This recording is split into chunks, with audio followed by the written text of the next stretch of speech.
Yeah, I liked everything about it, honestly. On the women's side, we sat Elliot. Elliot just being, cautious. She has a little thing with her hip right now, so we didn't want to push her. So for Andrea to step up, right, and actually be our number 4, I thought was huge for us. I'm excited for when Elliot returns. We're gonna have a ton of depth.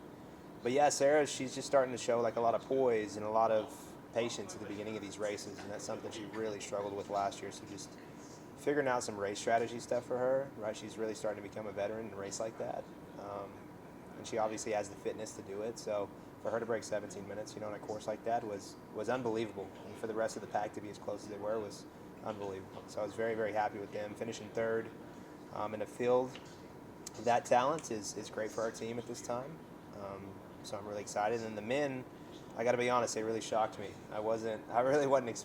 I didn't know what to expect. It's the first time we'd run our full squad with Matisse Borst running for the first time, and yeah, we really stepped up. The pace was a little slow at the beginning, and there were some tactics there from the other schools, and we hung in there, and we were gritty, and we raced really, really hard on the back end of that thing. So it's always nice to see. So I'm excited for both groups.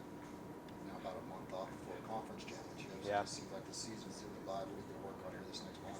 Yeah, just hopefully. I mean, we're really, really strong right now. Just trying to sharpen up a little bit. It's about that time of year, So for us to be able to just race off of what we did off of just some pure strength stuff in training, there's definitely some things that we can add and things that we're missing that'll help elevate our fitness. So yeah, just try to sharpen up and recover and stay fit and stay healthy. That's a big thing. You guys don't have as many competitions as the other sports, of course, and so you can only practice so much, and Right. so you're really able to see these athletes and what they've been able to do so far when you're in a meet. How do you guys kind of use that to how do you look on the bright side of that situation when you have a consistent kind of schedule? Like DJ said, you're about a month out from your next competition. So what do you, besides taking that time to rehab and get ready for the next one? But you don't have as many competitions. How are you able to kind of figure out who you want to run and things like that? Right. Yeah. Well, I think. For me, like having less competitions on the schedule is a benefit. Like a big thing that I talk about and I preach in our sport is teaching somebody to be good on the day, right? It's not like in other sports where you have a tournament or it's best 3 out of 5.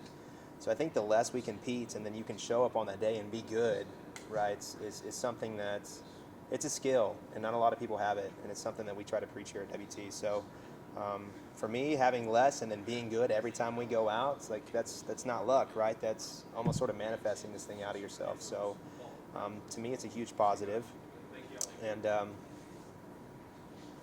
yeah, to me, that's the biggest takeaway that I could probably take from that. It's just it's nice when you teach these kids, like, hey, you can show up any day. You don't have to be given a perfect day. You're not good 70% of the time. You're good 100% of the time.